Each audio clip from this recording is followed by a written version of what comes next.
Before we begin, let me know in the comments where you're watching from and what time it is for you right now. These simple rituals of time, place, and participation form the opening gestures in a much older tradition, one in which to listen is to cross a threshold. Tonight, we are not simply discussing a fictional creature, we are examining a myth that has outgrown its maker, a god who does not merely haunt the ocean floor, but has embedded himself in the deep structures of modern thought. His name is Cthulhu, and his rise is not a prophecy, but a pattern, one already underway in language, in culture, and perhaps in the dream life of those who dare to read too deeply. First introduced in 1926 by HP Lovecraft in The Call of Cthulhu, the figure of the slumbering sea god has since taken on a life far beyond pulp horror. He is invoked in memes, rituals, subcultures, and philosophical arguments. He is not simply imagined, he is remembered, as if dredged from some shared unconscious. This documentary does not aim to explain Cthulhu. It aims to trace him through historical precedent, linguistic mutation, literary structure, and symbolic recurrence. We must recognize that even by listening, even by asking who he is, we are already entangled in the myth. His cult does not recruit, it reveals. And like the tide, it arrives slowly until all the land we once stood on is gone. To understand who, or rather what, Cthulhu is, we must begin not with the creature itself, but with the man who gave it form and the world that allowed such a form to emerge. In 1926, HP Lovecraft, a relatively obscure writer from Providence, Rhode Island, penned The Call of Cthulhu, a short story that would later define the philosophical backbone of modern cosmic horror.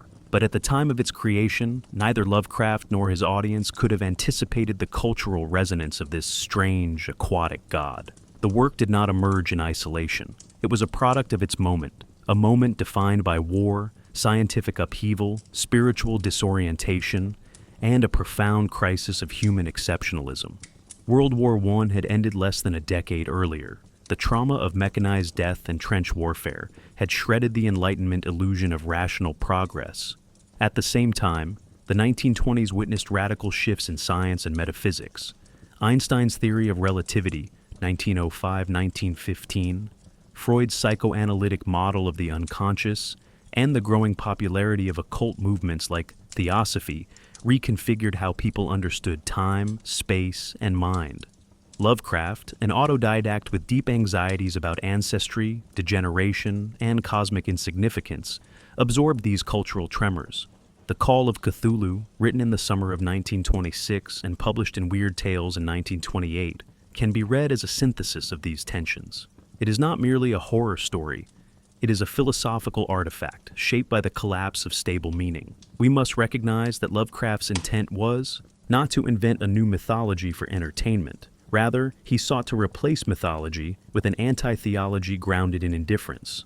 In a letter dated August 14, 1934, he wrote, "The oldest and strongest emotion of mankind is fear, and the oldest and strongest kind of fear is fear of the unknown."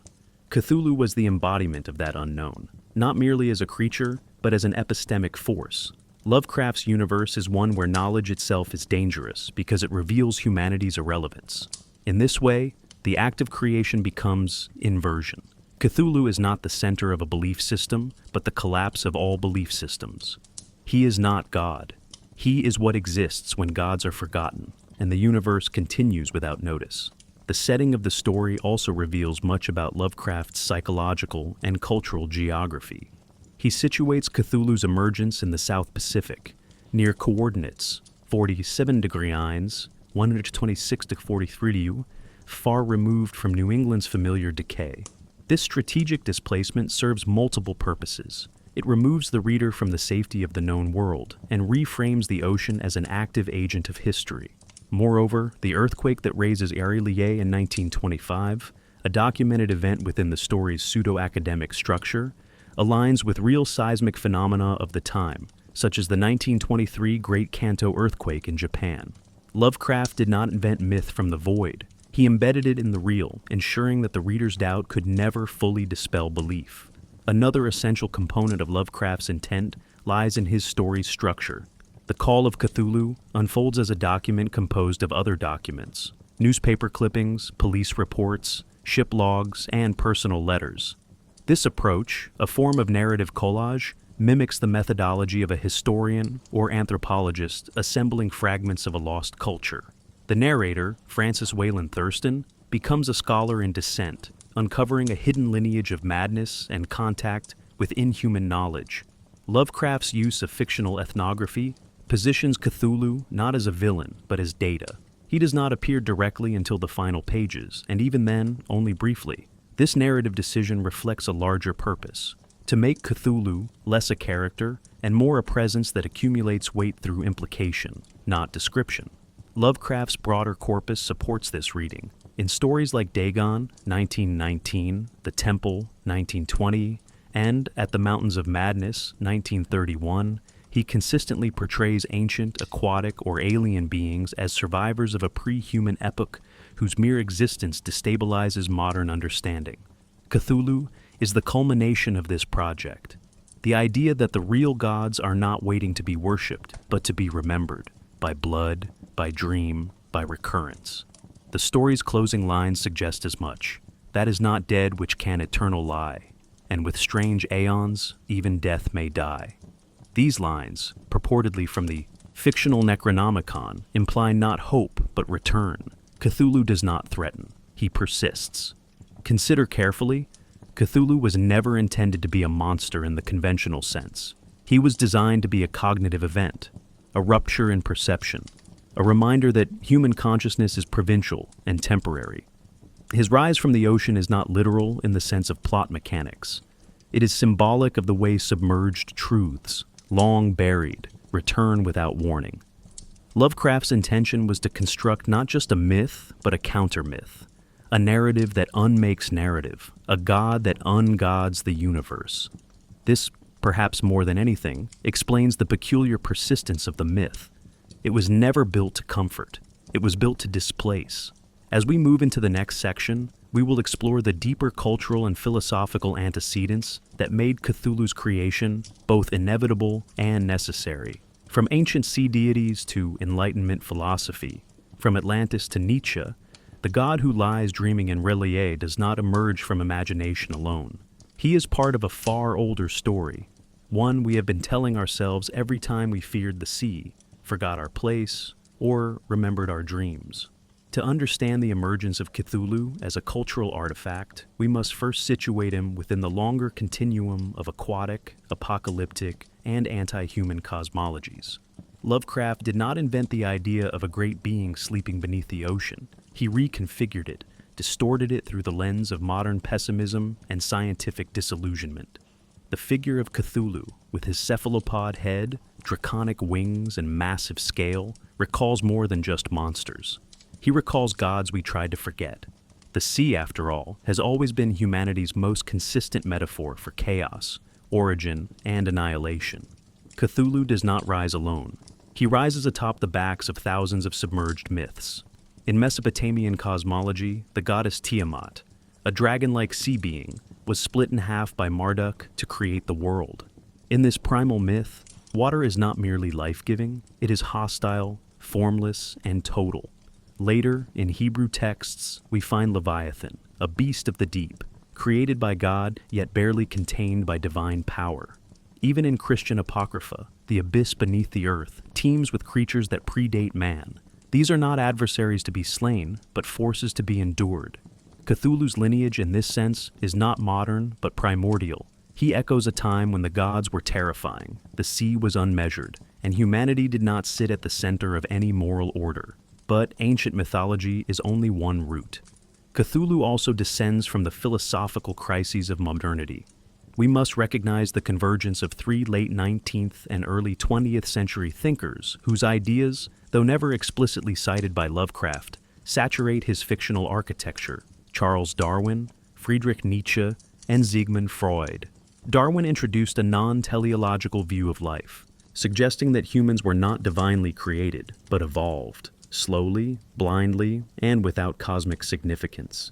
Nietzsche declared the death of God and warned of nihilism in the absence of moral certainties. Freud mapped the human mind as a palimpsest of irrational forces. Together, these thinkers formed a trinity of existential destabilization. Cthulhu, as a symbol, does not contradict their insights. He embodies them. He is not evil. He is indifferent. He does not punish. He reminds. This reveals something profound. The philosophical horror of Cthulhu lies not in his alienness, but in his familiarity. He represents the evolutionary truth that we may not be the end of the chain, but a fragile branch soon to be pruned. He represents the Nietzschean abyss, staring back at us with no intent, only depth. And he embodies Freud's id in monstrous form, a mindless, sleeping instinct that dreams but does not think.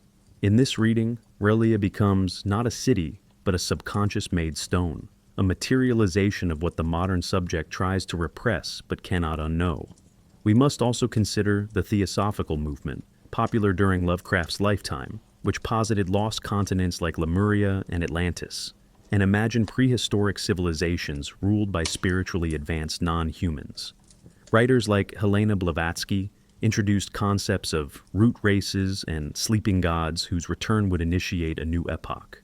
While Lovecraft claimed no interest in occultism, his letters and stories suggest an ambient familiarity with such themes. In The Call of Cthulhu, the cult's references to Great Cthulhu, who shall rise again, mirror esoteric prophecies about the return of the ancient masters. But Lovecraft, ever the materialist, removes the mysticism. There is no enlightenment in his cosmology, only survival or descent. He does not appropriate theosophy, he inverts it. Cultural anthropological theory also shaped the mythos. James Fraser's The Golden Bough, 1890, and Sir Edward Tyler's theories of primitive religion influenced the way Lovecraft portrayed non-Western spiritual practices in his work. The Cthulhu cult, with its drumming, chanting, and primitive artifacts, draws on early 20th century ideas about the universality of myth, particularly the archetype of the dying and returning god. But once again, Lovecraft subverts. Cthulhu does not die for salvation. He sleeps, waits, and returns not to redeem the world, but to erase its illusion of centrality. We must pause here and observe how Lovecraft's horror works not by inventing new fears, but by recombining ancient ones under modern epistemological collapse. Cthulhu is at once the god of the abyss, the product of evolutionary logic, and the expression of subconscious anxiety. He blends the religious, the scientific, and the psychological into a figure that destabilizes each. This hybridity, this refusal to fit into any one interpretive system, is what gives him power. It is not that Cthulhu is too alien to understand. It is that he is too many things at once, all of which undermine our systems of meaning. Finally, the ocean itself must be treated as a cultural agent. Throughout history, the sea has been portrayed as both mother and monster. It births and it devours. It hides and it reveals. Cthulhu's residence beneath the waves is not incidental. It is essential. In myth, the sea is the unknowable. In science, it remains less explored than outer space. And in psychology, it mirrors the subconscious, vast, cold, and filled with forgotten things. The ocean is not where Cthulhu lives. The ocean is Cthulhu, symbolically, structurally, and philosophically. He does not rise from the sea. He is the rising of the sea in all its meanings, ecological, psychological, and civilizational. As we turn now to examine the language Lovecraft used to evoke this myth, his strange words, unpronounceable names, and linguistic distortions, we will see that even in sound, Cthulhu resists meaning. He is not simply told, he is spoken around. The next section will explore how language becomes not a vessel for understanding, but a symptom of collapse. The name is not the key, the name is the warning. If Cthulhu is a myth of cognitive dissolution, then the language used to describe him must reflect that function. In Lovecraft's design, the failure of human language to accurately express what Cthulhu is becomes not a shortcoming, but a narrative device, a philosophical strategy embedded in linguistic form. From his very name to the ritualistic chants that surround him, Cthulhu resists phonetic containment, syntactic clarity, and semantic stability. He is not spoken of, he is spoken through, and always imperfectly. Lovecraft's use of invented words, fragmentary scripts, and guttural invocations constructs an anti-language, a textual system where meaning is intentionally obscured, disrupted, or rendered unstable. Cthulhu does not destroy language. he drowns it. The most prominent example is, of course, the name itself, Cthulhu. Lovecraft gave no definitive pronunciation, though he offered several phonetic approximations in his correspondence. In a 1934 letter to Duane Reimel, he wrote that the actual sound, as nearly as human organs could imitate it, might be something like klul hlu, the first syllable pronounced gutturally and very thickly. But the point was not to standardize pronunciation. The point was to make it unpronounceable, or at least unnatural in the human mouth. The reader is meant to feel discomfort, even alienation, when saying it. It is not simply a name, it is a verbal glitch, a phonetic marker of a consciousness that predates articulation. Cthulhu's very syllables are ontologically resistant. They do not belong to us. This approach continues in the story's most famous invocation. Feng Lui Mongolwunaf, Cthulhu Relier, Yiga Nagel Fitagen. Typically translated as, in his house. At Ralia, dead Cthulhu waits dreaming. This chant appears in the mouths of cultists, the dreams of artists, and the mutterings of the mad. What matters here is not clarity, but cadence. The phrase does not function as syntax, it functions as sound. Scholars have noted that the rhythmic repetition of consonant clusters, Finglui, F-tagn, evokes glossolalia, speech-like but unintelligible utterance common in trance or religious ecstasy. The chant operates not as communication, but as enactment. It is not meant to inform, it is meant to resonate. We must recognize the semiotic structure Lovecraft builds here. His invented lexicon is not just a vocabulary, it is a system of cognitive erosion. Words like Rilaye, F-H-Tagen, and Gachnagel do not convey ideas in the traditional sense. Instead, they suggest a linguistic field that is pre-semiotic, meaningful not through reference but through affect. They are not signs, they are symptoms of contact. The reader's inability to parse these phrases mirrors the narrator's epistemic unraveling. As understanding recedes, language continues, not to bridge the gap, but to document its collapse. This technique echoes the broader literary tradition of linguistic destabilization in horror and experimental fiction. One may compare it to James Joyce's use of polyglot puns in Finnegan's Wake, where language bends under the weight of dream logic and subconscious association. Or to Thomas Ligotti, whose stories are often filled with self-consuming sentences and recursive linguistic spirals. But Lovecraft's contribution is different in kind. He does not manipulate known languages. He fabricates alien ones, often with no internal grammar or etymology. This reveals something profound. Cthulhu's language does not emerge from within our symbolic order. It presses into it from the outside. Consider carefully the repeated motif of strange angles and non-Euclidean geometry in Lovecraft's description of Arlaia. The city is built in angles which were not right angles, and its architecture evokes a spatial logic incompatible with human perception. This description is mirrored in the language itself. The syllables of Cthulhu and his cult do not conform to expected phonotactics. They refuse the geometric regularity of Indo-European languages. Just as Orlaye is spatially hostile, the chant is linguistically hostile. It is not that we do not understand, it is that the utterance refuses to be understood on our terms. There is also a symbolic economy at work. The sea has always been a metaphor for the unspoken, the unconscious, the submerged.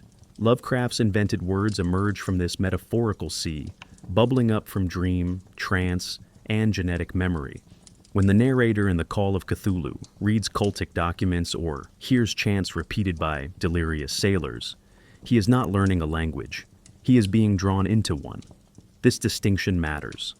Cthulhu's words do not describe reality. They transform the subject's relationship to it. The more one hears them, the more one dreams. The more one dreams, the more one remembers. It is not simply a matter of names. Lovecraft's mythos is filled with similar anti-linguistic constructions, Nyarlathotep, Azathoth, Shub-Niggurath. Each name functions like a cryptographic key, but one that cannot be decrypted without altering the consciousness of the interpreter. These words act like ritual fragments, linguistic infections that bypass reason. This is why they recur across Lovecraft's stories, even when the beings they denote remain off stage. The repetition produces a sense of ritual familiarity. The reader may not understand, but they recognize. And that recognition is part of the infection. We must pause here to acknowledge a paradox. Language, designed to capture and convey, becomes in Lovecraft's mythos a vector for uncontainment. His neologisms do not name the unknowable. They announce that the unknowable is already here. They are not keys to meaning. They are warnings of meaning's erosion. In this way, Lovecraft does not merely describe the collapse of human understanding. He enacts it, phoneme by phoneme, chant by chant. As we move forward to explore how Lovecraft builds Cthulhu, not just as a concept, but as a believable myth, we must consider how this language feeds into the story's documentary realism. What seems like nonsense becomes persuasive through repetition, formatting, and context. The next section will examine how Lovecraft constructs authenticity through forgery, how Cthulhu's cult, history, and rituals are presented not as fantasy, but as recovered anthropology. The question is not whether the myth is true. The question is why it feels like it might be. One of Lovecraft's greatest innovations was not merely the creation of Cthulhu as a mythic figure, but the convincing simulation of that myth as real. In The Call of Cthulhu, Lovecraft employs a range of techniques: intertextual layering, pseudo-scholarship, invented artifacts, and ethnographic mimicry to lend his cosmic horror an uncanny air of authenticity. Cthulhu is not introduced to us through legend or hearsay, but through documents, clippings, ship logs, personal notes, police reports. This documentary scaffolding lends his creation the illusion of historicity. We must recognize that Lovecraft is not inventing a mythology in the traditional sense. He is fabricating the ruins of a mythology and inviting the reader to excavate it. The narrative structure of The Call of Cthulhu is an intricate collage. It opens with a reflection from Francis Wayland Thurston, who has inherited his late uncle's notes and, through them, begins piecing together a narrative that connects disparate phenomena. This includes the unsettling dreams of artists, the testimony of an inspector in Louisiana, and the final journal of a Norwegian sailor. Each fragment feels unremarkable in isolation. But Lovecraft's genius lies in their accumulation. The documents, like pieces of archaeological debris, begin to suggest the contours of something vast and buried. Cthulhu never explains himself. He is constructed entirely through implication, through the absence that ties all other events together. Lovecraft borrows heavily from the conventions of scientific and anthropological writing, mimicking the tone of field reports, academic essays, and case studies. He peppers the story with references to real places, Arkham, New Orleans, Greenland, as well as to fictional texts like the Necronomicon and the Notes of Professor Angel. By mixing real and invented sources seamlessly, he creates a liminal textuality, a space where the reader is never entirely certain where fact ends and fiction begins. This method predates and anticipates the strategies of later horror creators like found footage filmmakers or alternate reality game designers. Cthulhu's myth feels real, not because we see it, but because it feels documented. Consider carefully how the myth is also spatialized. Lovecraft gives us coordinates, 47° 9s, 126°43', placing Ishirlier in the vast emptiness of the South Pacific. These numbers do not exist to be precise. They exist to anchor. Readers can look them up on a map and discover, as intended, only water, an abyssal plain of blue nothingness. But that nothingness becomes the site of belief. Lovecraft transforms geography into suggestion. R'lyeh is described as possessing strange angles which were not right angles, as though its geometry defies Euclidean law. It is not just the city that feels unreal, it is the physics that contains it. This description parallels the linguistic distortions of the cult's chants. Just as Cthulhu's name warps phonetics, R'lyeh warps space. The myth's internal consistency also plays a crucial role. Cthulhu's cult spans cultures: indigenous tribes in Greenland, rural worshippers in Louisiana, and dreamers across the globe.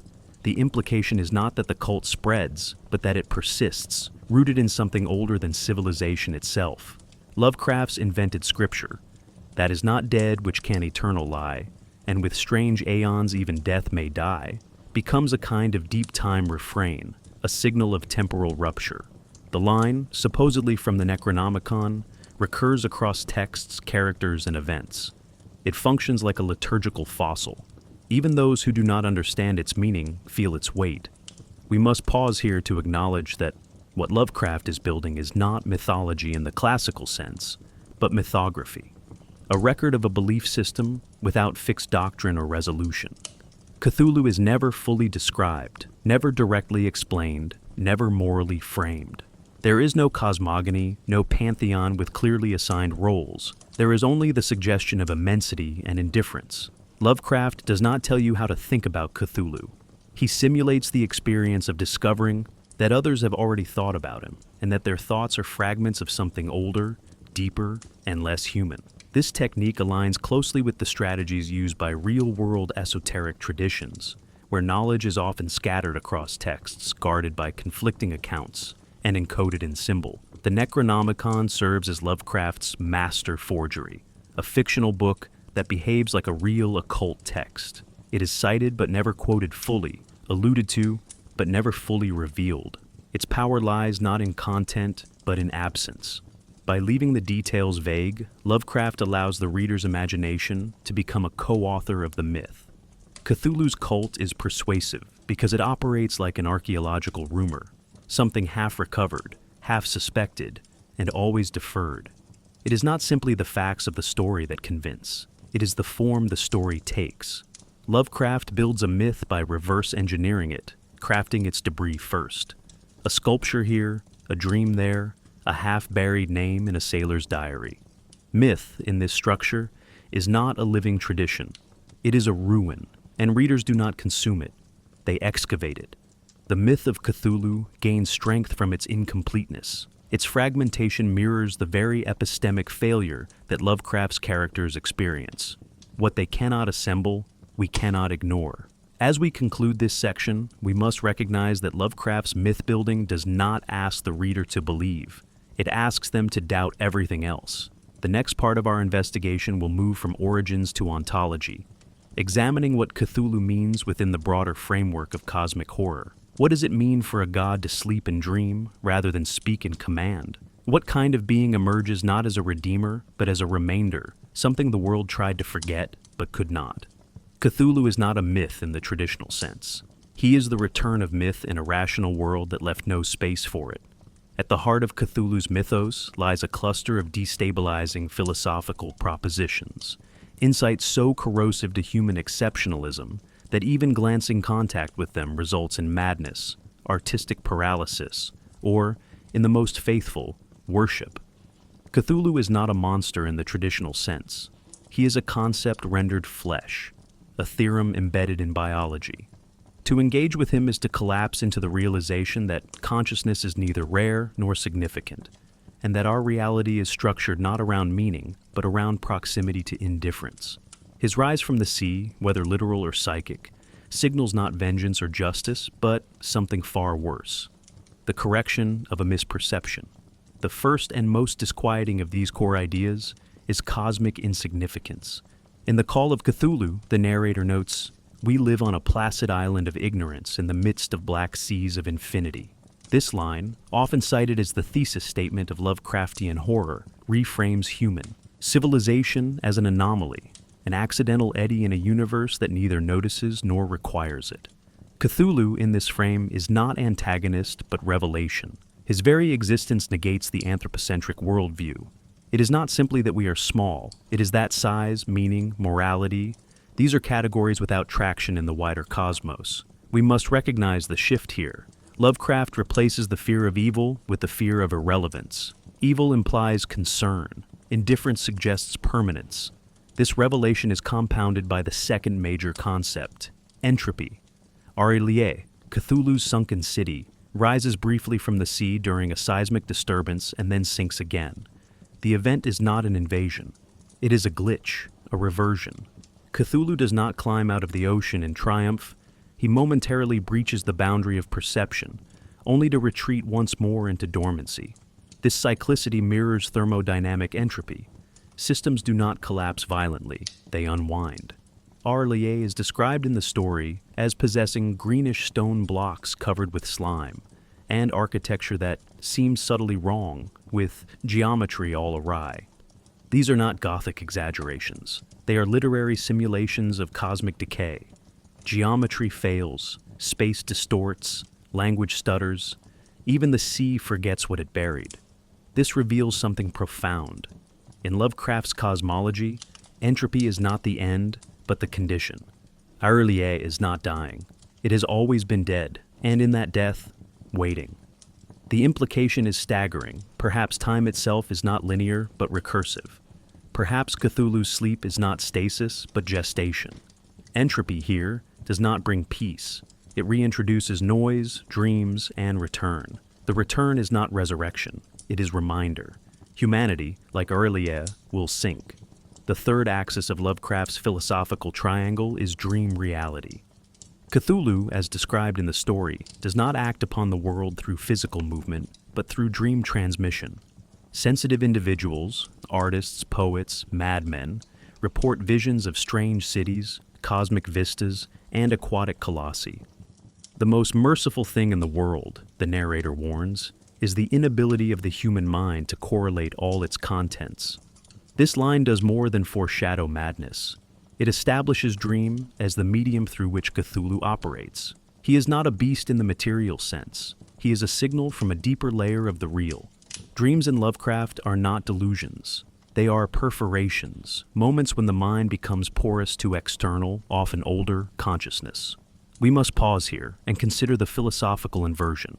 In most Western traditions, dreams are internal, projections of the self. In Lovecraft, dreams are external pressures, signals leaking from other dimensions, other minds, or other epochs. Cthulhu's dreaming is not passive, it is operative. He dreams us, not the other way around. And in this reversed epistemology, sanity becomes a form of insulation. To dream of Cthulhu is to receive truth, but truth that cannot be survived as oneself. This triadic structure, insignificance, entropy, and dream reality, forms the foundational epistemology of Cthulhu's horror. He does not merely reside within this system. He is the system, the expression of a universe that does not answer, a physics that does not care, a consciousness that is not ours. This philosophical model reflects broader movements in early 20th century thought. Lovecraft, though not formally trained in philosophy, absorbed the mood of his time, a mood shaped by Nietzschean nihilism, Freudian instability, and the quantum weirdness emerging in physics. It is not that Cthulhu represents a break with Enlightenment values. It is that he renders them provincial in the face of the outside. What then does it mean to rise? Cthulhu's rise is not military, not eschatological, not even hostile. It is ontological. He rises the way a half-forgotten word rises to memory, the way a buried trauma surfaces in a dream. His rise is not an event. It is an alignment, a moment when sleeping minds and geological time converge just long enough to allow awareness. The threat is not that he will destroy the world. The threat is that the world will realize it is already his, because it was never ours. As we move into the next section to consider the entities and forces that orbit Cthulhu's presence, Nyarlathotep, Yog-Sothoth, the Great Old Ones, we will extend this cosmology further. Cthulhu does not exist in isolation. He is one name among many, one dream among countless others, part of a network of sleep and silence that prefigures and outlasts humanity.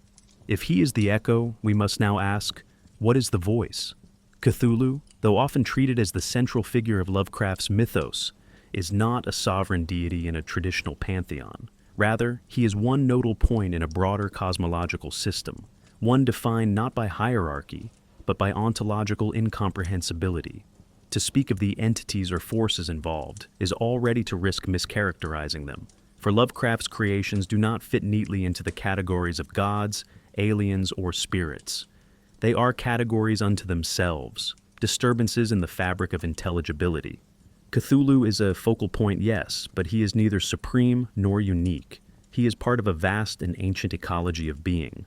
Within this ecology, the term Great Old Ones refers to entities who came to Earth from the stars long before human history began. They are not evil in any moral sense, nor do they exhibit coherent intention. As the narrator in the Dunwich Horror observes, they walk serene and primal, undimensioned and to us unseen. These beings do not rule, they reside. dormant, distributed, sometimes remembered. Alongside Cthulhu, we find references to beings such as Yog-Sothoth, a liminal force described as the key and the gate, and Shub-Niggurath, the black goat of the woods with 1,000 young. Each possesses traits that suggest agency, but none conforms to anthropomorphic expectation. They are not creators, redeemers, or destroyers. They are existences. Azathoth, perhaps the most unsettling of these, is described as the blind idiot god, a nucleus of chaos around which the universe whirls. In The Dream Quest of Unknown Kadath, he sits at the center of all reality, fluted into stupor by demonic piping. Consider carefully what this implies. The universe is not governed by law, reason, or benevolence. It pulses at the whim of a mindless void. In this structure, Cthulhu is not a general or servant. He is more like a consequence, a psychic ripple from Azathoth's dreaming core. Importantly, these entities are not structured as part of a coherent cosmology.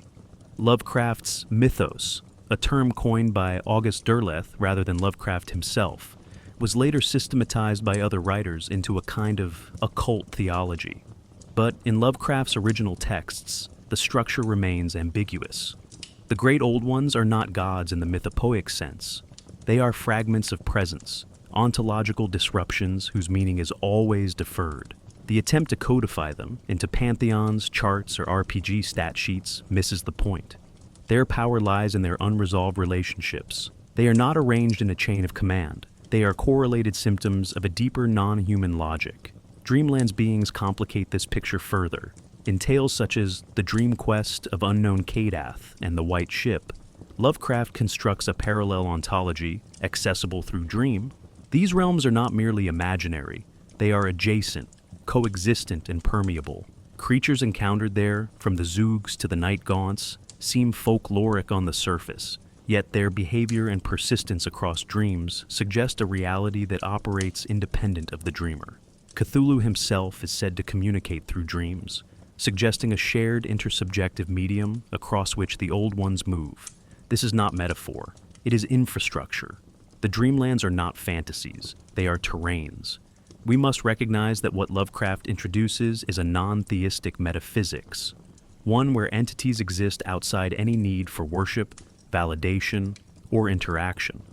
The cult of Cthulhu, therefore, is not a response to divine favor, but to involuntary revelation. Worshippers do not choose belief. They experience intrusion through dreams, visions, symbols, and surrender to it. This reflects a crucial dynamic in Lovecraftian horror: epistemological helplessness. To know is not to master, it is to be claimed. This brings us to the question, how do these entities relate to each other? Lovecraft offers few clear answers. In The Whisperer in Darkness, beings from Yuggoth, later associated with the planet Pluto, appear technologically advanced but deferential to deeper cosmic powers. In At the Mountains of Madness, the Iu, alien elder things are revealed to have created life on Earth, only to be supplanted by their own experiments, the Shoggoths. But none of these beings seem central. All are participants in decline, remnants of greater civilizational arcs. Cthulhu, in this network, is notable not for dominance, but for resonance. His dreams continue, his influence persists. He does not rise because he is mighty, but because the world is softened to receive him. Meta-commentary is warranted here. We must not confuse taxonomic clarity with narrative power. Lovecraft's cosmology is not one of structure, but of saturation. These entities overlap, echo, distort one another. Their roles shift across texts. Their forms are described and then undermined. What holds the mythos together is not consistency, but a shared commitment to indifference. These are not villains. They are alternative orders of being. To encounter them is to realize that our logic is parochial, and that we are not at the center of any system worth describing. As we transition to the next section on human interaction and the madness function, the focus will narrow. From gods to witnesses, from ontology to psychology. How do humans respond to contact with these entities? What are the symptoms of belief, and why does knowing never lead to liberation? The Old Ones do not seek disciples, they accumulate them as side effects. In Lovecraft's universe, human beings are not heroes, prophets, or even reliable narrators. They are accidental recipients of knowledge that is fundamentally incompatible with their cognitive frameworks. The encounter with entities like Cthulhu or the broader Great Old Ones rarely results in death. It results in unraveling. Lovecraftian horror is not about physical survival, but about epistemic trauma. The moment when a person realizes that their understanding of reality is a fragile construct resting atop an abyss.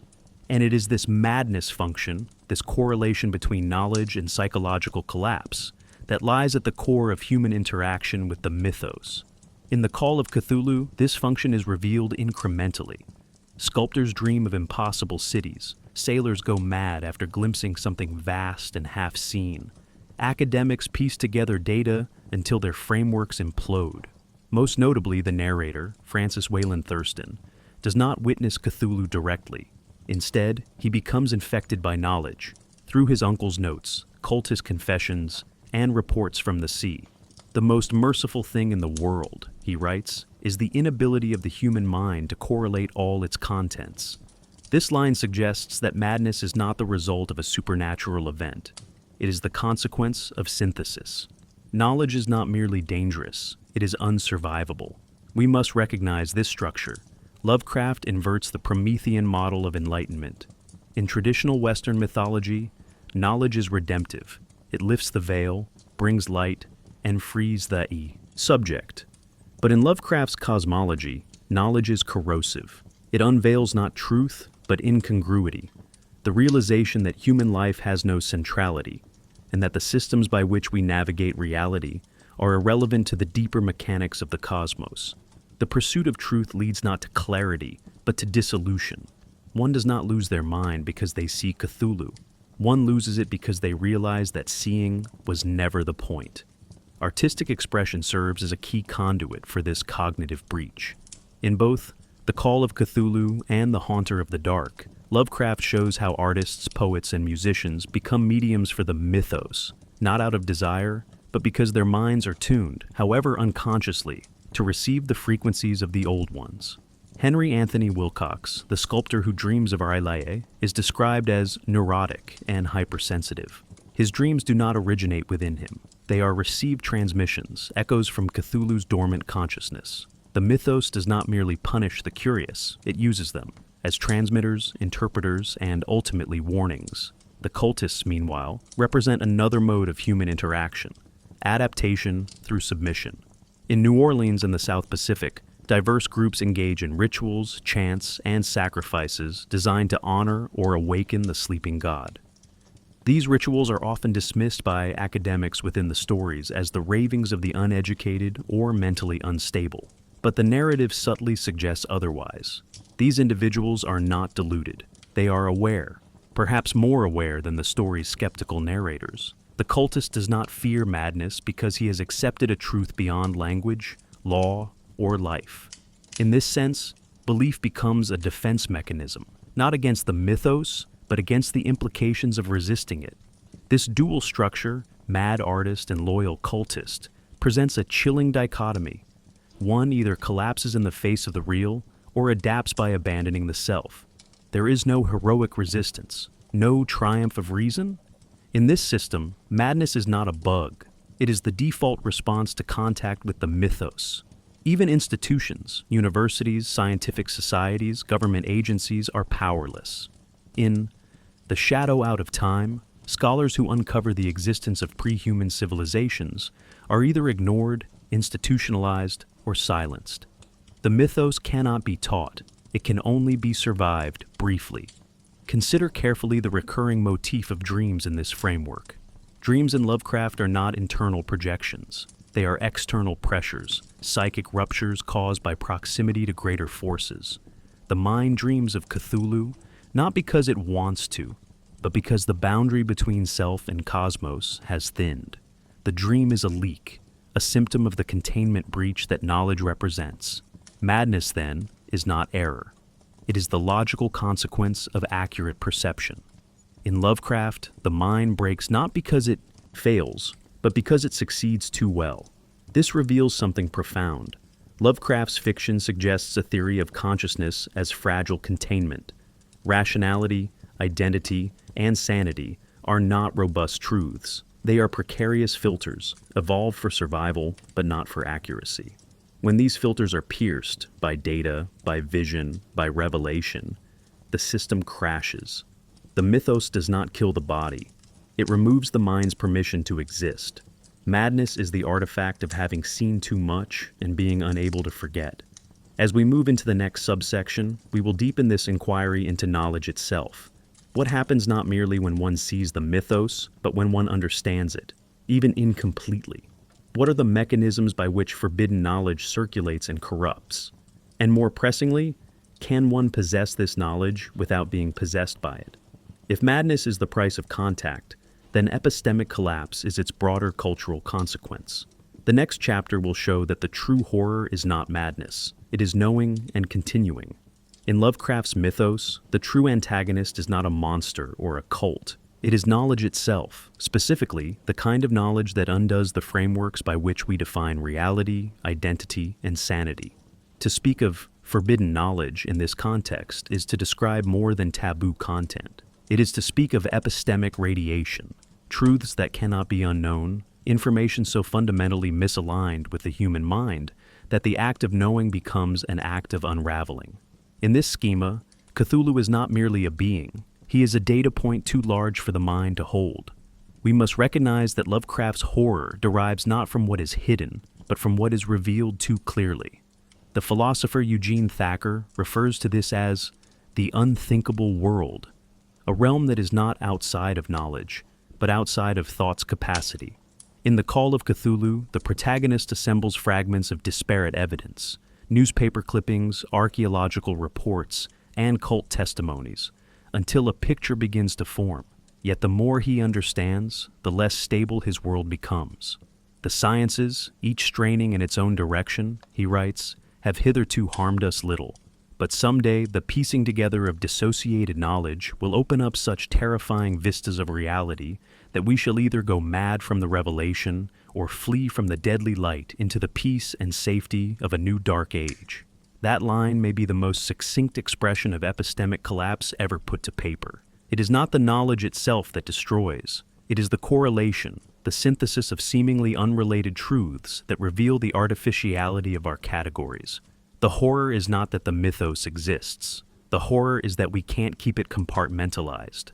The Necronomicon, the most iconic symbol of forbidden knowledge in Lovecraft's work, is a fictional grimoire not of spells, but of exposition.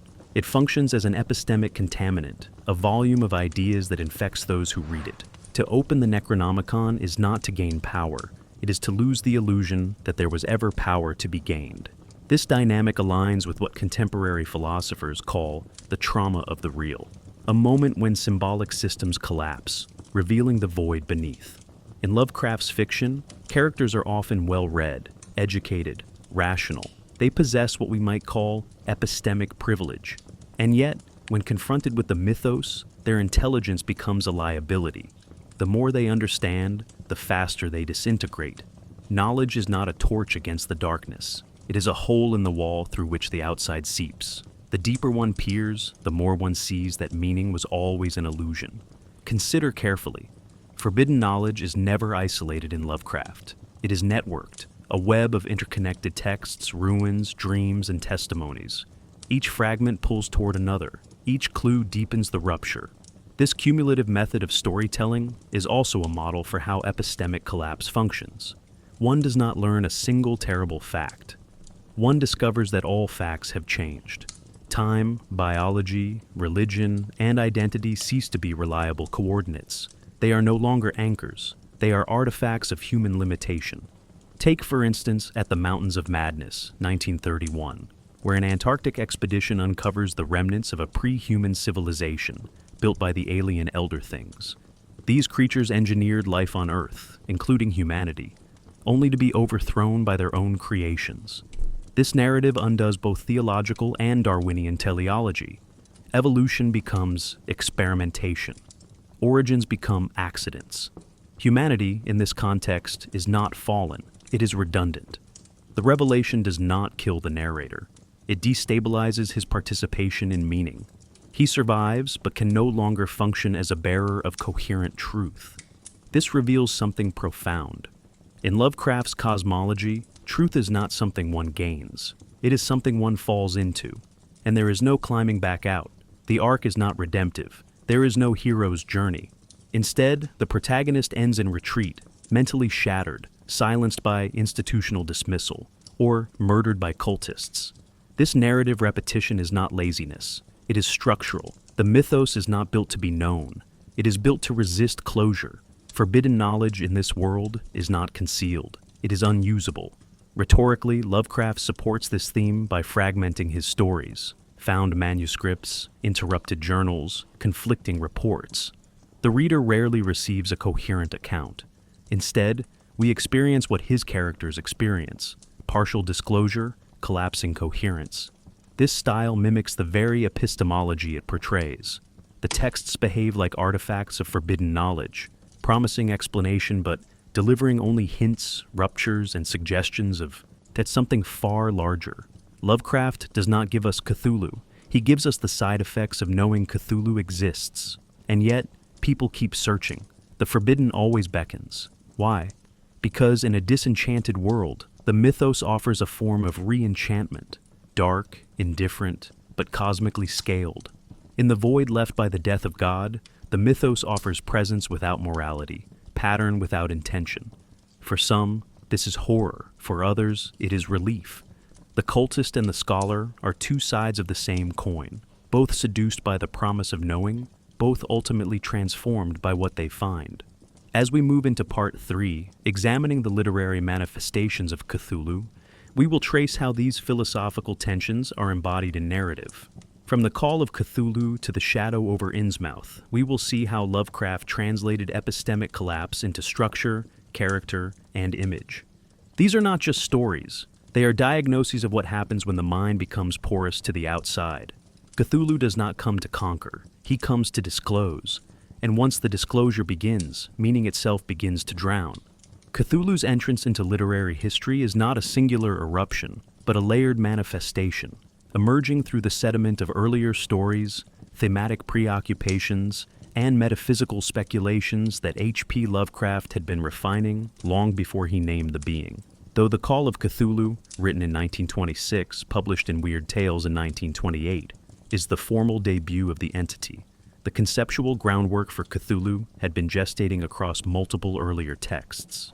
In these we find the shadows of sleeping gods, crumbling cities, and minds fraying at the edges of forbidden knowledge. Cthulhu may be introduced in one story, but his essence pulses throughout Lovecraft's entire mythological tapestry.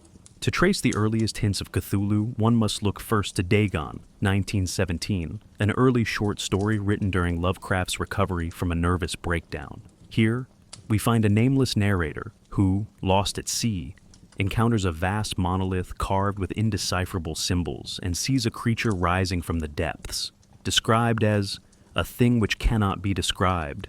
This moment, brief and fragmentary, prefigures not only the thematic core of the Call of Cthulhu, but also its narrative structure, the traumatized witness, the symbolic artifact, the monstrous emergence from beneath the sea. We must recognize that Dagon is not a prototype, it is an echo. Cthulhu's mythology is retroactive, constructed as much by later interconnection as by origin. Another significant precursor appears in The Nameless City, 1921, where Lovecraft introduces the motif of non-Euclidean geometry and the vertiginous horror of descending into a subterranean past. The narrator discovers ruins in the Arabian desert that seem to precede humanity, inhabited by reptilian beings who worshipped an elder race. While no direct mention of Cthulhu or the Great Old Ones occurs, the story establishes a crucial narrative architecture, discovery as destabilization. The ruins do not enlighten, they decompose. This story lays the psychological and ontological groundwork for what would become the Cthulhu Mythos. It is in The Call of Cthulhu itself, however, that Lovecraft synthesizes these earlier elements into a cohesive mythos. Told through a mosaic of documents, witness accounts, and esoteric artifacts, the story introduces Great Cthulhu as both a dormant alien god and a psychic disturbance. He sleeps in Irelia, a sunken city that periodically breaches the surface. Lovecraft's descriptions remain tactically ambiguous. a monster of vaguely anthropoid outline, but with an octopus-like head whose face was a mass of feelers. The ambiguity is intentional. Cthulhu is not meant to be seen. He is meant to be approached and recoiled from, his contours blurred by the inadequacy of language itself. Crucially, the call of Cthulhu is already intertextual. It references the Necronomicon, the accursed tome, penned by Abdul al-Hazred, a fictional book Lovecraft had mentioned as early as The Hound, 1922. This recursive strategy, whereby invented elements reappear across stories, allows Lovecraft to simulate a shared cosmology. The effect is not cumulative clarity, but escalating resonance. The more one reads, the more one sees that no story stands alone. Cthulhu's presence leaks into unrelated tales through shared names, symbols, and motifs. He is not a character. He is a gravitational center pulling other narratives into orbit. Consider The Festival, 1923, where a narrator visits Kingsport for an ancient Yuletide rite and finds himself descending into caverns filled with ritual, subterranean rivers, and that frightful soul-chilling cry of an unknown and unplaceable beast. Though Cthulhu is not named, the structure of forbidden tradition, subterranean architecture, and inherited madness maps perfectly onto the mythos. Similarly, in The Whisperer in Darkness, 1930, Lovecraft introduces the My-Go, fungoid extraterrestrials who trade human brains for transgalactic knowledge. They are not of Cthulhu's order, yet they reference the same geography of cosmic horror, hidden cults, lost histories, and the unbearable light of truth. These intertextual threads are not accidental. Lovecraft was deliberately constructing a shared mythos, but one founded not on resolution, like Tolkien's Legendarium, but on epistemic destabilization. The connections between stories are not meant to clarify, but to destabilize further, suggesting that every narrative is a fragment of a larger, unknowable reality. In his 1937 essay Supernatural Horror in Literature, Lovecraft writes, "The oldest and strongest emotion of mankind is fear, and the oldest and strongest kind of fear is fear of the unknown. The mythos, then, is not a lore to be mastered. It is a structure of permanent incompletion. We must pause here to consider the role of citation and forgery in this process. Lovecraft often cited fictional authors, E.O.A.G., Alhazred, von Junst, Wilmarth, alongside real historical figures, E.E.G., Pliny, Cotton Mather, creating a blurred textual space in which the invented and the factual bleed into one another. This strategy reinforces the illusion that Cthulhu's myth is not being told to us. It is being recovered, collated, suspected. As scholar S.T. Joshi observes, the mythos functions best not as a codified pantheon, but as a web of hints, partial revelations, and suggestive disjunctions. Cthulhu appears early, yes, but always as part of a process that resists finality. As we transition to our next section, we will examine the Call of Cthulhu in detail as our first major case study, dissecting its narrative structure, imagery, and symbolic logic. But it must be understood that Cthulhu's earliest power lies not in spectacle, but in networking. He spreads not through visibility, but through linguistic contagion, appearing across the mythos in form, theme, and whispered reference. The question is not when Cthulhu first appeared. The question is how long he has been echoing in the text, unnoticed, unpronounced, yet waiting. If any single text may be said to function as the gravitational anchor of the entire Cthulhu mythos, it is The Call of Cthulhu, written by HP Lovecraft in 1926 and first published in Weird Tales in 1928. This story is not merely a narrative about a god. It is a methodological template for how cosmic horror can be constructed, not from spectacle or confrontation, but from inference, juxtaposition, and epistemological erosion. Through a careful arrangement of nested documents and layered testimonies, Lovecraft crafts not a myth to be believed, but a record to be feared. The story serves as both a fictional case study and a metatextual warning. Knowledge cannot be possessed without consequence. The plot follows Francis Wayland Thurston, an academic who inherits a strange collection of notes, clay bas-reliefs, and cultist accounts from his deceased granduncle, Professor George Gamble Angel. As Thurston investigates, he uncovers multiple reports from disparate parts of the globe, ranging from dream records and ethnographic interviews in Providence, Rhode Island, to a cultist raid in the swamps of Louisiana, to the log of a Norwegian sailor who encountered the risen city of R'lyeh. These components do not operate independently. They converge, assembling a portrait of a slumbering entity whose psychic influence predates and transcends human history. "The thing cannot be described," writes Lovecraft. "There is no language for such abysms of shrieking and immemorial lunacy." This declaration is not hyperbole. It is epistemic refusal, a refusal embedded within the story's structure. Structurally, the Call of Cthulhu is a triadic narrative, composed of three interrelated segments: the horror in Clay, the tale of Inspector Legrasse, and the madness from the sea. Each functions as a module of expanding implication. The horror in Clay introduces the strange sculpture given to Angel by the dream-ridden artist Henry Anthony Wilcox. Wilcox, sensitive and neurotic, dreams of impossible cities and chants strange phrases in unknown languages, phrases which match the cult invocations uncovered later. Finglui Mungulwinaf Cthulhu R'lyeh Wgah Nagel Ftagen. This language, though phonetically transcribable, is semantically vacant. It is not meant to be translated. It is meant to resist translation, to exist as sound that points toward a deeper, inaccessible semiotic layer. The tale of Inspector Legrasse recounts a police raid on a backwoods Louisiana cult who worship the Great Old Ones and perform rites beneath the stars.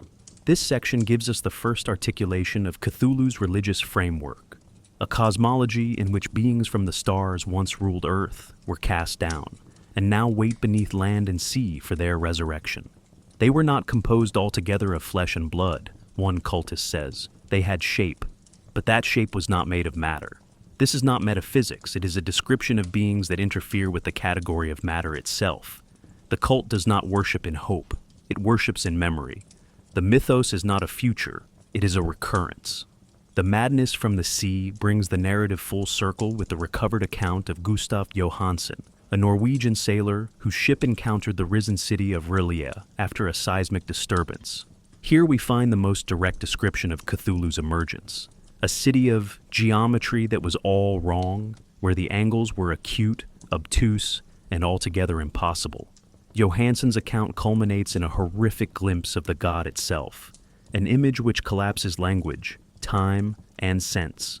But even this moment of confrontation is not definitive. Cthulhu, upon encountering the ship, seemingly dissipates into mist after impact, only to reform again. He is not wounded, he is impossibly resilient, a being for whom form is neither fixed nor necessary. The genius of the Call of Cthulhu lies in its refusal to resolve. Thurston does not conclude his investigation with triumph or revelation. He ends in silence and dread. "I shall never sleep calmly again," he confesses, "when I think of the horrors that lurk ceaselessly behind life, in time and in space." Consider carefully the phrasing. Not behind death, but behind life. Cthulhu does not interrupt the natural order. He is the hidden structure of that order, unseen only because our minds are unfit to perceive the angles correctly. The sea does not conceal him. It only protects us from seeing. This reveals something profound about the function of narrative in cosmic horror. The Call of Cthulhu does not tell a story in the traditional sense. It simulates the process of being infected by knowledge. Each section offers fragments of data, none sufficient on its own, but together they enact an epistemic shift. The story's horror is cumulative, architectural, and recursive. The more the reader understands, the more they share in Thurston's collapse. This is not entertainment. It is a literary initiation, one that transforms the reader into a participant in the mythos simply by understanding it exists. Intertextually, the story anchors a broader fictional universe. It introduces the Necronomicon, Abdul al-Hazred, R'lyeh, and the phrase, Great Old Ones. These would become central nodes in Lovecraft's mythos, and its later expansions by other authors. But their power originates here, in their first articulation as broken truths. They are not marvels, they are leaks. What emerges from this story is not merely Cthulhu, but the genre structure of cosmic horror itself, a genre where knowledge is fatal, gods are indifferent, and time itself is a closed loop. As we move into our next case study, The Shadow over Innsmouth, we will examine how this structure evolves, shifting from fractured documents to immersive decay, from mythic awakening to genetic inheritance. But the core function remains unchanged. Knowledge, once possessed, possesses in return. Cthulhu does not need to conquer. He only needs to be known. If the call of Cthulhu articulated the threat of cosmic awakening from above and beyond the human frame, then The Shadow over Innsmouth, written in 1931, published in 1936, brings that threat inward, into the body, into the blood, into the cultural fabric of New England itself. Where Cthulhu sleeps beneath the ocean floor, Innsmouth's horror swims within its human inhabitants. This tale does not warn us about a future catastrophe.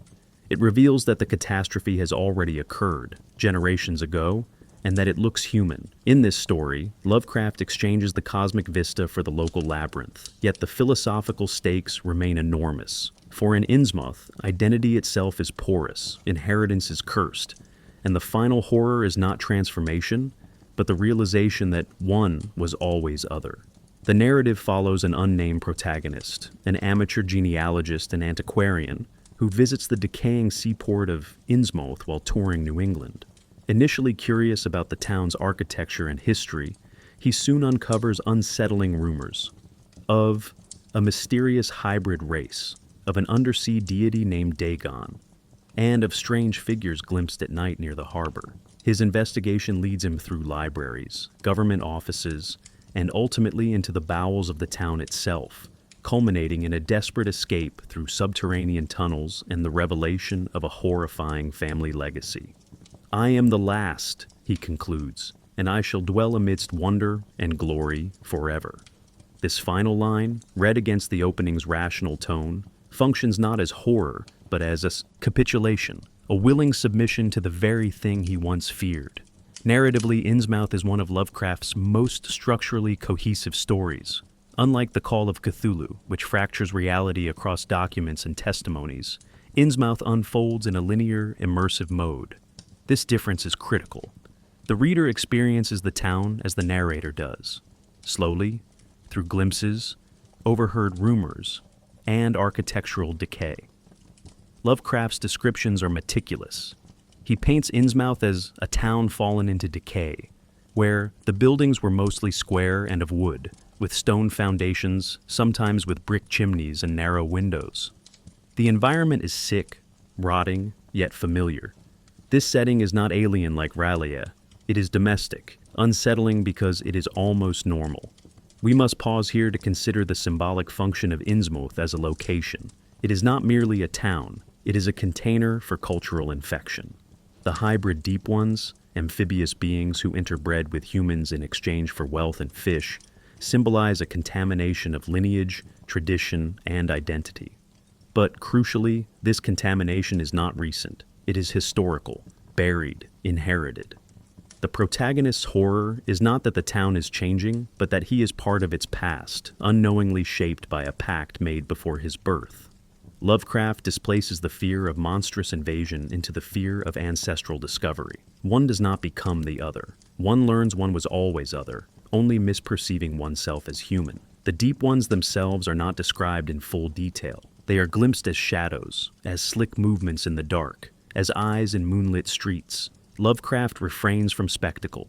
Instead, he relies on cumulative unease, the whispers in the hotel, the old man's broken dialect, the esoteric rites in the Order of Dagon. One passage stands out for its quiet dread. It was the sort of face one never sees except in nightmares. The skin was scaly, the eyes bulged, and the lips were fish-like. But this moment, as grotesque as it is, pales compared to the final realization that the narrator's own family line is tainted, and that his own transformation is inevitable. Horror is not in what is seen. Horror is in what one sees in the mirror. We must also recognize the way Innsmouth complicates the idea of cultism. In The Call of Cthulhu, the cult is external, something discovered and interrogated. In Innsmouth, the cult is civic. The town's religion, economy, and politics all orbit the Order of Dagon. The mythos is not hidden. it is embedded. And while Lovecraft's xenophobic anxieties are clearly at play here, the story functions at a deeper level as a critique of cultural inheritance. What if tradition itself is monstrous? What if the old ways are not sacred, but contaminated? The town's decay is not merely aesthetic, it is ontological. The buildings sag because the very foundation of human order is misplaced. The final twist, when the narrator learns of his own mixed heritage and begins to transform, completes the epistemic inversion. He does not resist the knowledge, he embraces it. When the deep ones rise, he says, I shall go back with them. This ending is not a reversal, it is a revelation. The story's true horror lies not in the deep ones, but in identity's instability. The self is not sovereign, it is hosted. And once the truth of one's nature is uncovered, there is no return. The mind may accept it, the body may change, but the old self, anchored in ignorance, is irretrievable. This reveals something profound. The shadow over Innsmouth is not a monster story. It is a genealogical autopsy. Lovecraft places horror not in external incursion, but in inherited bloodlines, in family secrets, in the unearthed documents of one's past. The mythos becomes not a threat from beyond, but a buried inevitability. Cthulhu does not rise in this story. He doesn't need to. The protagonist rises toward him, biologically, psychologically, and finally, willingly. As we move to the final subsection of this part, examining the collaborative and later expansions of the mythos, we will see how Innsmouth's themes of contamination, hybridity, and revelation echo in the works of Lovecraft's literary heirs. The deep ones will return, so will the genealogical dread. But the core remains. That knowledge is transformation, and that beneath the surface of our history, something waits, not to conquer, but to claim. The mythology of Cthulhu did not end with Lovecraft's death in 1937. It expanded, organically, unevenly, and controversially, through the pens of his literary collaborators, successors, and admirers. Chief among these was August Derleth, whose contributions to what came to be known as the Cthulhu Mythos would shape public understanding for decades. Yet Derleth's interpretations, while influential, represent a fundamental reorientation of Lovecraft's philosophical architecture. Where Lovecraft offered cosmic indifference, Derleth imposed moral dualism. Where Lovecraft structured meaninglessness, Derleth introduced categorical oppositions. The result is not continuity, but distortion, a transformation of myth into theology. August Derleth, co-founder of Arkham House, played a pivotal role in preserving Lovecraft's legacy. Without him, many of Lovecraft's stories might have faded into obscurity. But Derleth also sought to systematize the mythos, classifying entities as elder gods and great old ones, attributing moral qualities to each. In his schema, Cthulhu and his kin became evil, while beings like Nodens and Hypnos represented good. This binary is antithetical to Lovecraft's original vision, where cosmic forces are neither moral nor immoral. They are amoral, operating beyond comprehension or concern. Derleth's moral overlay reduced existential terror to a celestial chessboard. It is not heresy, but domestication. In stories such as The Lurker at the Threshold, 1945, Derleth extends Lovecraft's mythos into a world of divine conflict. Here, Cthulhu becomes one of many imprisoned evils seeking release. Derleth even attributes elements to these entities. Cthulhu is associated with water, Hastur with air, and so on. These taxonomies reflect a desire for mythographic order, but they also strip the mythos of its radical uncertainty. The horror becomes procedural, almost gamified. This shift mirrors the demands of pulp fiction, but not of cosmic horror. We must recognize, to classify the unclassifiable is to annul its horror. Despite Derleth's alterations, his work enabled others to enter and expand the mythos. Writers like Robert Bloch, Clark Ashton Smith, and later Ramsey Campbell and Brian Lumley introduced new beings, geographies, and tomes. Bloch's notebook, Found in a Deserted House, 1951, explores the mythos from a child's perspective, merging folklore and cosmic dread. Campbell's Cold Print, 1969, brings Lovecraftian motifs into urban Britain, suggesting that the mythos adapts not only across authors, but across cultures. In these variations, Cthulhu appears not always as a character, but as a gravitational signifier, a name that signals the presence of otherness, of philosophical vertigo. The evolution continued into visual and interactive media. Chaosium's role-playing game Call of Cthulhu, 1981, introduced investigative mechanics and sanity points, codifying epistemic collapse into game rules. Here, Cthulhu is both an antagonist and an idea, a being players are unlikely to defeat but highly likely to understand too well. The game, while sometimes reductionist, retains Lovecraft's core insight. That knowledge is damaging, and that victory is often indistinguishable from failure. The spread of Cthulhu through gaming culture is not a dilution, it is mutation, a form of mythic viral replication. In contemporary literature, writers like Caitlin R. Kiernan, Laird Barron, and T.E.D. Klein have brought Lovecraftian horror into new psychological and ecological contexts. Barron, for instance, embeds cosmic dread within wilderness settings, suggesting that the mythos is immanent in nature, not merely in ancient ruins or interstellar realms.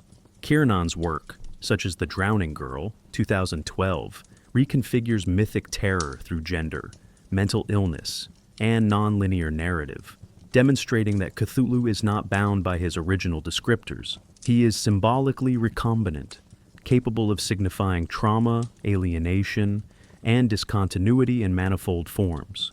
We must pause here to ask, what allows Cthulhu to persist across so many transformations?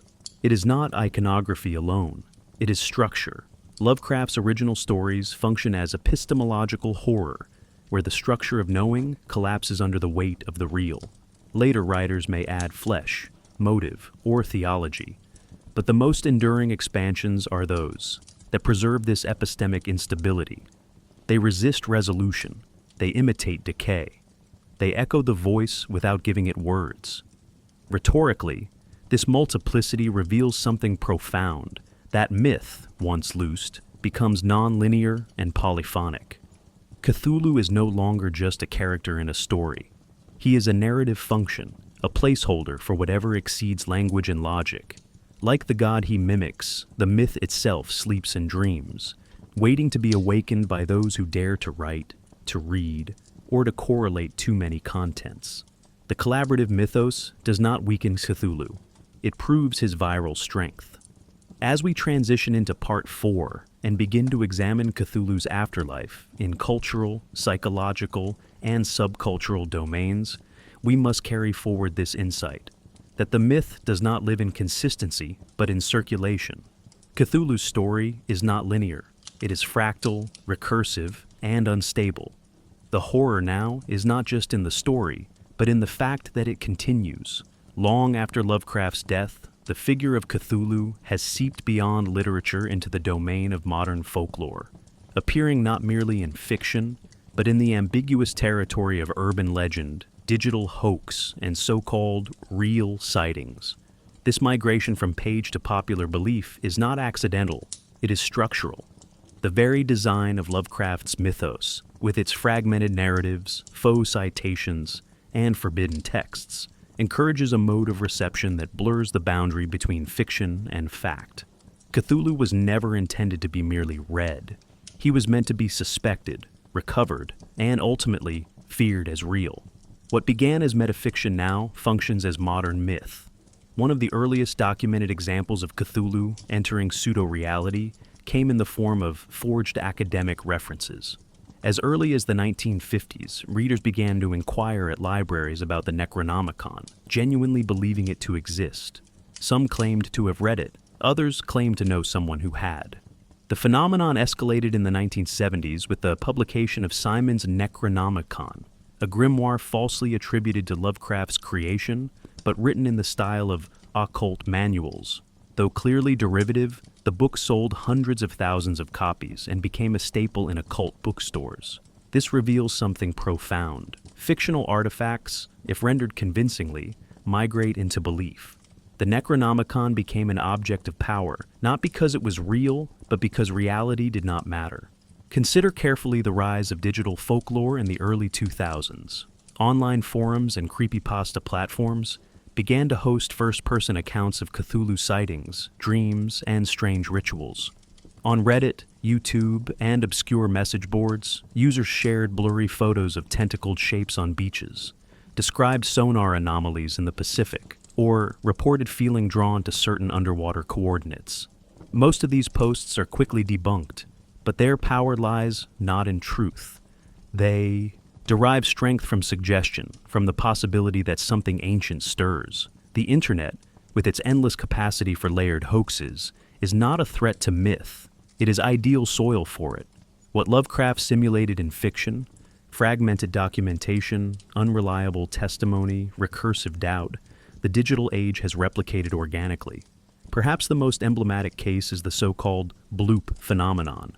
In 1997, the U.S. National Oceanic and Atmospheric Administration, NOAA, recorded an ultra-low frequency sound in the South Pacific, louder than any known marine source. Though eventually attributed to ice quakes, the sound's origin remained unknown for several years. During this ambiguity, Cthulhu enthusiasts seized upon the event, noting that the coordinates roughly matched those Lovecraft gave for Relaya in 47 degree Ines, 126 degree 40 W. Articles, videos, and speculative essays proliferated. No AA scientists were emailed questions about the great old ones. Here, myth infected reality, not because of evidence, but because of coincidence leveraged by narrative. The bloop became a case study in postmodern myth-making, an auditory anomaly retroactively colonized by fiction. We must also consider the ritualistic dimension of these sightings. Across message boards and private Discord groups, modern-day cultists perform mock rites in Cthulhu's name, not always as parody, but often as sincere attempts to engage with the mythos. These rituals blend Lovecraft's invented language with real-world occult systems, creating a hybridized spiritual practice.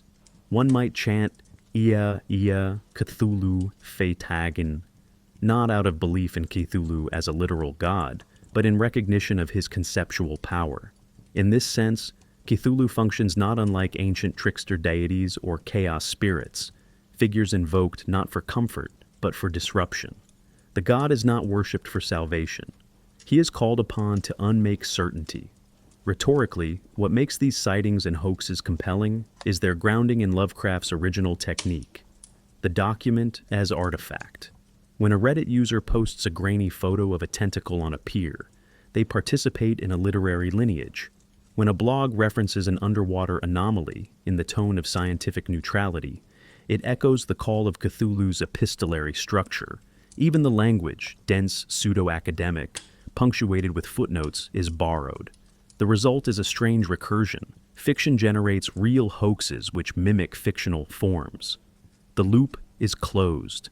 Cthulhu does not need to rise. He already has, in genre, in structure, in meme. This invites a deeper question. Why do people want Cthulhu to be real? Why do so many participate in rituals, share sightings, or embrace belief-adjacent behaviors? The answer may lie in a universal human tension between the desire for order and the need for disruption. In an increasingly rationalized world, Cthulhu offers the aesthetic of catastrophe, the seduction of collapse. He is not a savior. He is not even an enemy. He is a narrative vector for our subconscious yearning to be overwhelmed. As we transition into the next section, analyzing Cthulhu's presence in film, games, and music, we will see how this same impulse manifests in popular culture.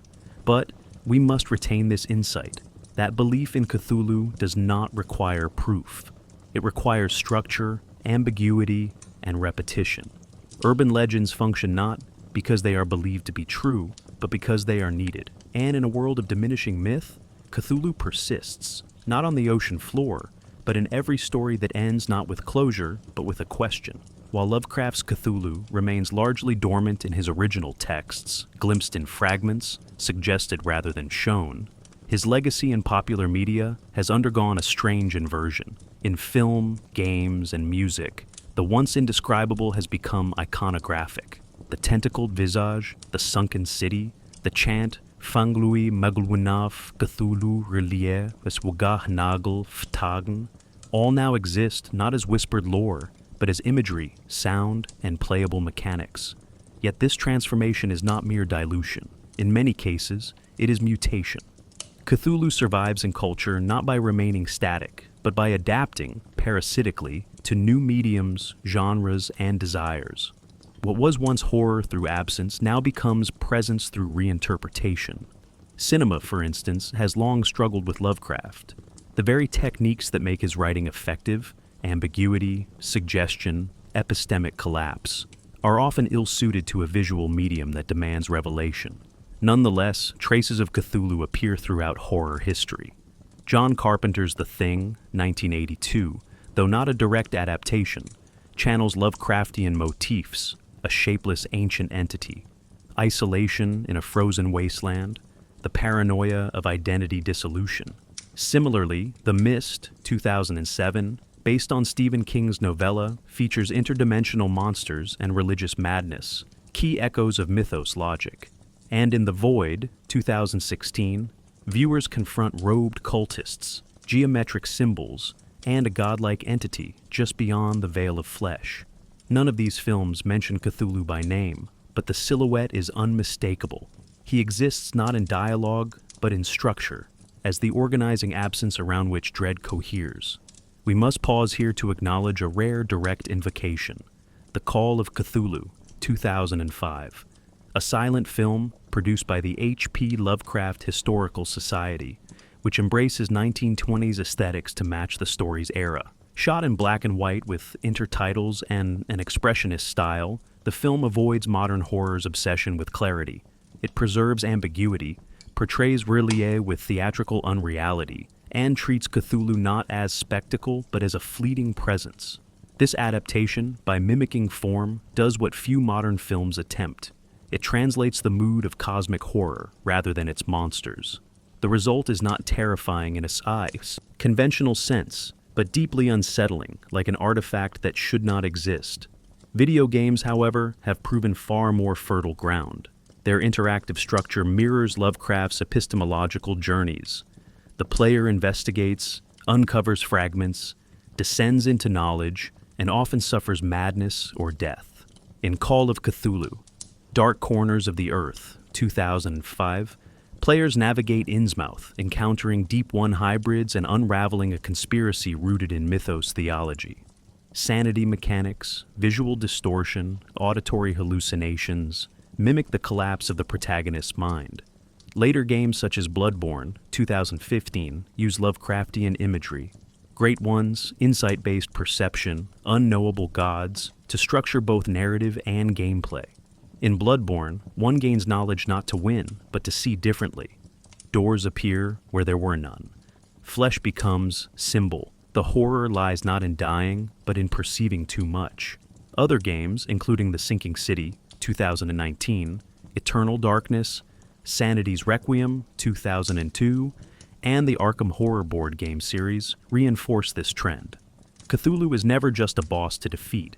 He is a narrative condition. The player loses not because they are weak, but because the rules of the universe are hostile to human understanding. Winning becomes secondary. The real struggle is preservation of self against encroaching knowledge. In music, Cthulhu appears both thematically and symbolically, often as metaphor for chaos, power, or abyssal wisdom. Metal bands like Metallica, Nile, and Morbid Angel have invoked Cthulhu in album titles, lyrics, and cover art.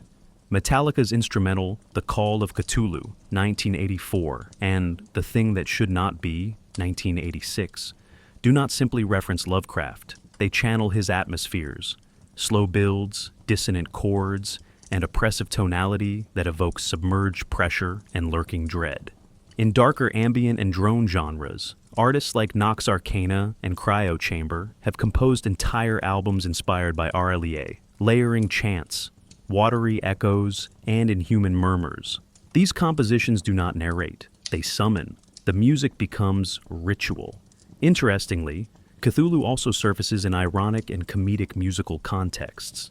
The band, The Darkest of the Hillside Thickets, for instance, performs mythos-themed rock with tongue-in-cheek reverence.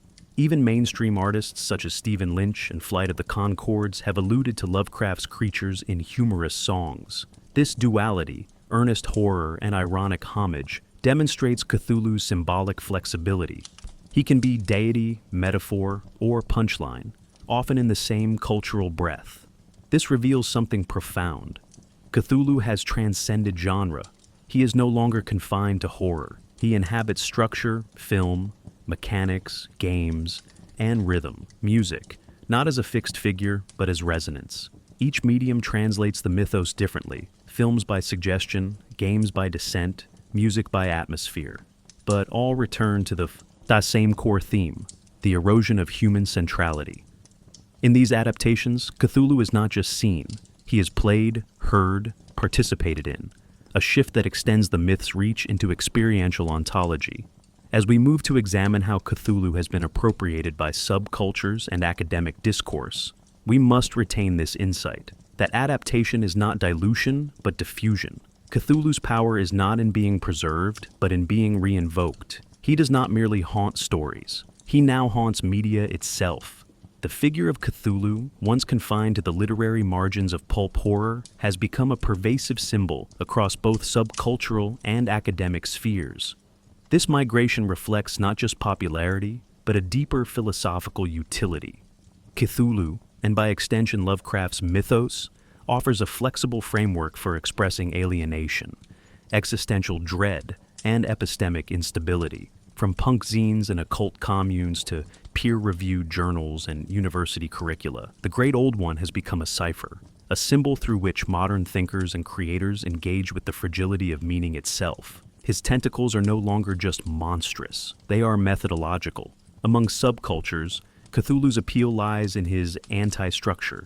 In goth, punk, and metal circles, Cthulhu has long been invoked not only as an aesthetic figure, tattoos, patches, graffiti, but as a rejection of normative belief systems. Groups like the Church of the Subgenius in the 1980s folded Cthulhu into their satirical cosmologies, presenting him alongside false prophets and parody deities in an irreverent theological buffet. Similarly, Discordianism, a postmodern religious spoof centered on chaos, has cited Lovecraftian motifs in its rituals and scriptures. These appropriations are not ironic in the shallow sense. They are rituals of refusal. Cthulhu is used not because he is feared, but because he defies coherence, making him the perfect mascot for systems that reject systems. Even more curious is the rise of Cthulhu in political satire.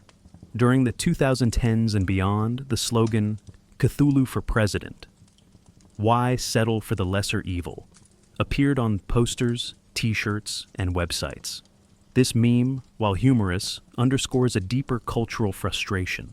It is not just a joke about political cynicism. It is an invocation of cosmic nihilism as political commentary. The suggestion is not that Cthulhu would govern poorly, but that governance itself is futile.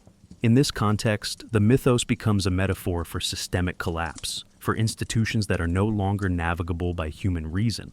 The old gods do not fail. They reveal that failure was always the baseline.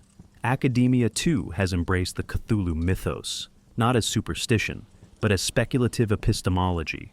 Scholars such as S.T. Joshi, China Mieville, and Eugene Thacker have examined Lovecraft's fiction through lenses of weird fiction, materialist philosophy, and dark ecology.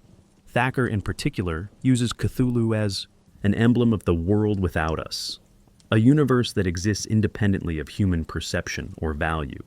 In the Dust of This Planet, 2011, he writes, "The horror of philosophy is not that the world is hostile, but that it is indifferent." This shift, viewing Lovecraft not as a horror writer, but as a proto-philosopher, marks one of the most significant recontextualizations of the mythos. University courses now include Lovecraft in syllabi for literature, philosophy, and cultural studies. His work is taught not simply for narrative, but for ontological disturbance. Students are invited to ask, what does it mean to know something that undoes the knower? How does language confront, or fail to confront, the inexpressible? These questions are not limited to horror. They bleed into theology, post-structuralism, even quantum mechanics. One might compare Cthulhu's incomprehensibility to Derrida's difference or Kant's noumenon. He is not just unknowable, he is the negative space that makes knowing possible. We must recognize, too, the disciplinary breadth of Cthulhu's academic reach. In anthropology, scholars have explored Lovecraftian cults as fictional analogues to real-world esoteric traditions. In psychology, Cthulhu has been discussed in terms of the uncanny and the trauma of identity dissolution. In media studies, his mimetic proliferation is analyzed as a case study in viral folklore. The Journal of the Fantastic and the Arts, for instance, has published essays examining how Cthulhu functions as a mythic placeholder for climate change, capitalism, or posthumanism. In every case, the god is not literal, he is heuristic. Perhaps most striking is Cthulhu's emergence in speculative theory, particularly among accelerationist and post-anthropocentric thinkers. Nick Land's Dark Enlightenment draws on Lovecraftian imagery to articulate the notion that human-centered progress is a delusion and that something vast and indifferent lies at the edge of civilization. While these theories vary in political and ethical implications, they share a common method, using Cthulhu as an icon of ontological rupture. In this sense, the mythos becomes not a fantasy, but a conceptual toolkit for confronting realities that resist human control. This reveals something profound. Cthulhu is not simply being borrowed, he is being refunctioned. In subcultures, he is an anti-icon. In satire, a symbol of nihilism. In academia, a metaphor for non-human knowledge. He is not reduced in the process. He is diffused, becoming less a monster and more a mode of thought. And yet, even in these high-minded appropriations, the original horror remains, that we are not central, not sovereign, not even safe from our own ideas. As we approach the final section, exploring Cthulhu's enduring psychological and philosophical implications, we must hold on to this insight. That myth, when it survives long enough, ceases to be fiction. It becomes a way of seeing, its pietist, a filter over perception, a shadow cast across thought itself. Cthulhu does not demand belief. He demands nothing, but he changes everything. Cthulhu endures not merely because he is terrifying, but because he is philosophically disquieting. He represents a category of thought, an ontological intruder, that cannot be comfortably integrated into humanist narratives. Unlike demons which tempt or ghosts which mourn, Cthulhu offers no moral, no meaning, no recognizable form of engagement. He does not punish or test or seduce, he simply is. And it is this very indifference, this indifference that persists, that generates the most lasting psychological and philosophical consequences. Cthulhu does not haunt dreams, he haunts thought. Psychologically, the figure of Cthulhu confronts us with what existentialist philosopher Martin Heidegger termed Geworfenheit, or thrownness. The idea that we are thrown into a world not of our choosing, governed by structures we cannot fully understand. The Cthulhu mythos renders this anxiety tangible. The great old ones are not evil. They are non-anthropocentric. Their motivations, if they have any, are opaque. Their presence destabilizes the comforting illusion that the universe is a stage for human activity. This dissonance produces what Eugene Thacker calls the unthinkable world, a world that resists human narration. The horror, then, is not that Cthulhu will rise. The horror is that he already exists and we lack the categories to process him. This condition mirrors what psychologists call cognitive dissonance, the internal conflict that arises when belief systems collapse. In mythos fiction, characters often go mad not from exposure to monsters, but from understanding too much. The madness is epistemological.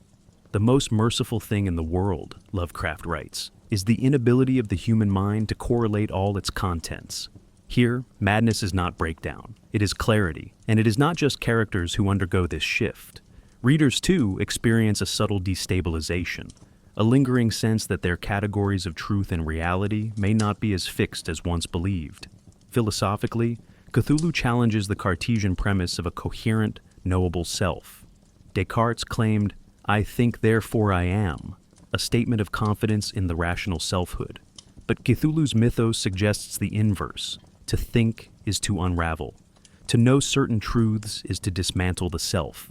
This is not solipsism. It is cosmic epistemic exposure, a condition in which the very act of seeking truth initiates ontological corrosion. We must consider what happens to subjectivity when it becomes aware that it is irrelevant. The answer, in Lovecraft's world, is madness, or worse, transformation. Consider carefully the concept of the sublime. In Kantian aesthetics, the sublime arises when one encounters something so vast or powerful that it exceeds sensory or intellectual grasp. Lovecraft's cosmic horror is often described as a form of the negative sublime, not awe-inspiring mountains or storms, but anti-meaning, anti-form, anti-language. The reader does not stand before the sublime in wonder. The reader drowns in it. Cthulhu is not beautiful. He is not terrifying in any traditional sense. He is illegible. And that illegibility, paradoxically, is what allows him to mean so much to so many. We also find enduring implications in environmental philosophy. In the Anthropocene, an epoch defined by human impact on planetary systems, Cthulhu has become a symbol of non-human agency. Scholars such as Timothy Morton and Donna Haraway have explored the idea that nature itself may operate on scales and timelines hostile to human comprehension. Cthulhu, asleep beneath the ocean, is climate change, is deep time, is the oceanic unconscious. He does not rise because of human action. He rises despite it. His reawakening is not punishment. It is the resumption of a cycle older than language. Finally, Cthulhu's most disturbing implication may be that of complicity. The deeper one engages with his mythos, through reading, through ritual, through thought, the more one is changed by it. This narrative structure parallels real-world conspiracies, religions, and even radical ideologies. To understand is to be drawn in. To learn is to belong. As literary scholar Reza Negarestani puts it, Lovecraft's stories function like xenotexts, texts that use the reader as a host, replicating themselves in the psyche. We must pause here. This is not just metaphor. It is a model for how ideas, terrible, irresistible, corrosive ideas, survive. This reveals something profound. Cthulhu is not content. He is structure. He is the shape that thought takes when it moves beyond safety, beyond coherence, beyond humanity. He represents the failure of categories, good and evil, self and other, real and unreal. And in this failure, he invites us into a different kind of awareness, one that is not liberating, but dissolving. To think of Cthulhu is to participate in a ritual of unknowing. As the mythos continues to evolve through stories, games, satire, and scholarship, it is this implication that endures. Not the monster, not the tentacles, not the deep-sea tomb, but the idea that beneath our world lies something else. Something not hostile, but indifferent. Something we cannot escape because it was never outside us to begin with. Cthulhu is not coming. Cthulhu is already here, whenever we ask questions that unmake the asker.